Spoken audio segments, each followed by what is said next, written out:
go la la la la la la la la la la la la la la. Jadi itu ada 4 faktor penilaian, tetapi ada juga dari penelitian lain dari World Economic Forum gitu.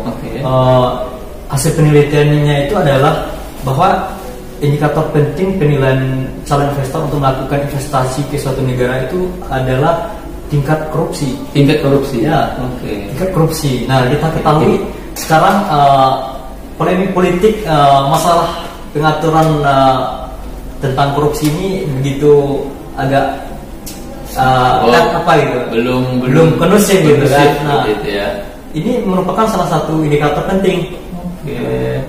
Tidak hanya bagaimana regulasi, birokrasi atau kemudahan, tetapi kalau negara kita kacau, banyak tingkat korupsinya masih tinggi, tentu ini akan berimbas kepada tingkat investasi di Indonesia.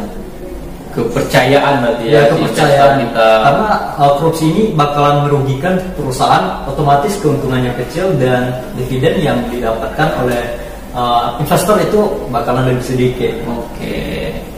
Nah, kalau untuk masyarakat sendiri, kalau rancangan ini disahkan, kira-kira apa sih yang menguntungkan bagi kita? Di samping bakalan banyak investor, otomatis bakalan banyak lapangan pekerjaan, bakalan banyak pabrik. Itu apalagi sih yang bakalan jadi untung bagi kita?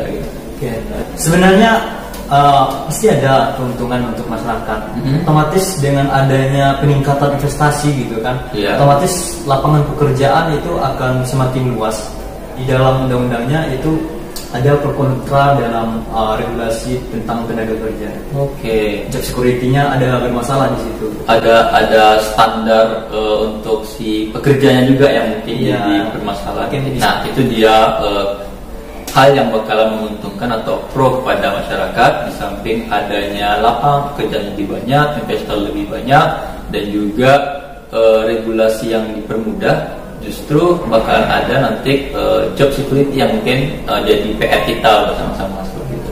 Nah, kita beralih kepada kontra. Nah, ini yang paling sering dibahas dimanapun, di semua media, di semua diskusi, di semua forum, kontra terhadap masyarakat ini. Kita lihat bakalan banyak sekali kontranya terkait dengan pekerjaan dan juga tunjangan dan juga waktu dari pekerjaan itu sendiri.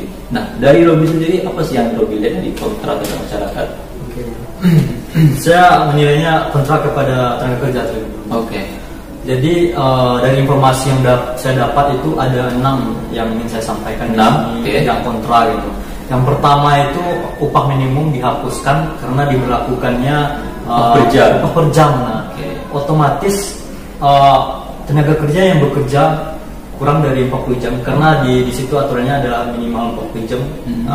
Jadi mereka akan menerima upah minimum di bawah minimum gitu. Jadi akan merugikan kepada tenaga kerja.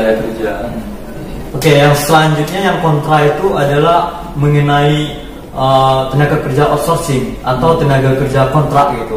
Karena di Undang-Undang Omnibus Law ini memungkinkan terjadinya peningkatan kerja outsourcing secara besar-besaran. Karena di undang-undang sebelumnya, di Undang-Undang Nomor 13 tahun 2013 gitu, itu pekerja outsourcing itu hanya beberapa bidang gitu. Contohnya security, catering, cleaning service, atau pemborangan pertambangan, cuma itu gitu. Tetapi di Undang-Undang Omnibus Law Cipta Kerja sekarang itu semua jenis pekerjaan bisa dilakukan outsourcing kerja gitu. Tema rata lumayan. Jadi kalau dengan kerja kontrak berarti bonus tidak ada di dalamnya. Dan kerja kontrak itu maksimal 2 tahun dan perpanjangan cuma boleh 1 kali. Sehingga tidak ada kepastian karir gitu. Kan kalau kerja kontrak tidak ada pangkat gitu. Nggak ada karir kita tidak jelas seperti itu. Sehingga ini ya salah satu yang bakalan merugikan tenaga kerja gitu. Kontra selanjutnya yang ingin saya sampaikan adalah bonus 5 kali gaji dalam aturan Omnibus Law Ciptaker ini. Jadi untuk bisa mendapatkan bonus sebesar 5 kali gaji itu kita harus bekerja sebanyak lebih dari 12 tahun terlebih dahulu. Kerja 12 tahun baru dapat bonus 5 kali lipat dari gaji. Jadi kita harus kalau saya menilai kita harus menjadi budak korporat terlebih dahulu, 12 baru tahun, ya. bisa mendapat bonus sebesar itu gitu.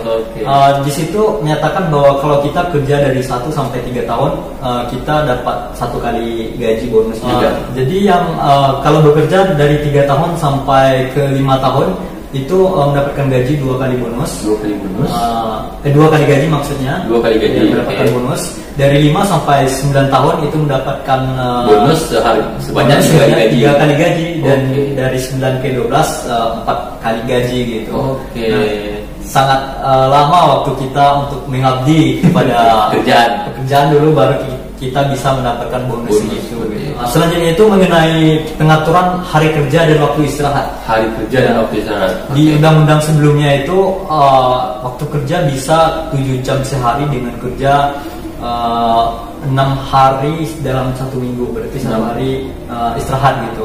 Atau yang kedua, kita bekerja 8 jam sehari dengan masa kerja 5 hari dalam seminggu. Ada 2 hari waktu kerja istirahat gitu. Dengan jam kerja 40 jam. Tetapi di Undang-Undang Omnibus Law Ciptaker ini kita bekerja dalam 1 minggu itu 40 jam gitu. Jadi bisa saja nanti perusahaan membuat aturan bekerja 12 jam dalam 1 hari dengan masa kerja 4 hari dalam 1 minggu. Nah, ini tentu bakalan membuat kelelahan tenaga kerja dan kemungkinan bisa meningkatkan tingkat kecelakaan terhadap tenaga kerja. Kecelakaan dalam pelaksanaan pekerjaan juga meningkat. Sehingga ini salah satu hal yang membuat merugikan tenaga kerja seperti itu. Poin yang kelima yang membuat saya kontra gitu terhadap Omnibus Law ini, dilihat dari perspektif tenaga kerja itu, buruh yang sakit atau tenaga kerja yang sakit itu tidak digaji. Berarti dia sakit itu tidak digaji. Nah, di undang-undang sebelumnya itu, kalau tenaga kerja itu sakit atau misalnya contohnya ya, ibu hamil atau melahirkan, atau tenaga kerja yang laki-laki sakit gitu, maka 40 hari pertama itu mereka mendapatkan gaji 100%. Tetap digaji 100%. 40 hari kedua itu mereka mendapatkan gaji sebesar 75% dari gaji sebelumnya. 40 hari ketiga itu 50%, dan selanjutnya itu 40 hari selanjutnya sebesar 25% gitu. Jadi tetap digaji gitu. Sedangkan di Omnibus Law sekarang, Cipta Kerja sekarang itu tidak digaji kalau kita sakit. Jadi ibu hamil ataupun melahirkan tidak digaji. Kita sakit itu emang dipotong gitu, emang nggak ada jalan sekali gaji, dan ketika melahirkan juga seperti itu. Itu salah satu hal yang bakalan merugikan tenaga kerja. Kontra yang terakhir kira-kira apa tuh, Robi? Kontra yang terakhir dari saya, perspektif tenaga kerja itu dihapuskannya cuti panjang. Cuti panjang, apa itu cuti panjang? Di undang-undang sebelumnya itu tenaga kerja diberikan hak untuk cuti selama 2 bulan. 2 bulan. Dengan catatan itu harus bekerja selama 6 tahun gitu. 6 tahun baru bisa ngambil cuti 2 bulan. 2 bulan gitu. Dan berlaku kelipatan 6 tahun gitu. 6 tahun selanjutnya. Berarti 12 tahun dia kerja bisa cuti 4 bulan. Nah, di Omnibus Law Ciptaker sekarang itu, itu tidak berlaku. Berarti cuti pun nggak digaji gitu ya? Nggak digaji. Nggak dikasih cuti. Nah, itu dia kontra terkait adanya rancangan undang-undang Omnibus Law yang bakalan disahkan ini.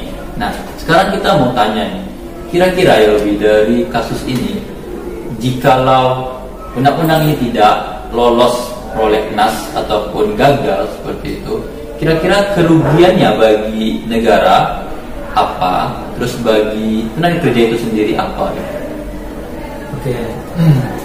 Jadi sebenarnya walaupun ada kekurangan dalam undang-undang Omnibus Law ini, sebenarnya banyak manfaat yang bisa gitu. Contohnya kemungkinan bisa meningkatkan investasi. Ini keuntungan dari pemerintah gitu, meningkatkan investasi, pembukaan lapangan kerjaan baru itu pasti gitu.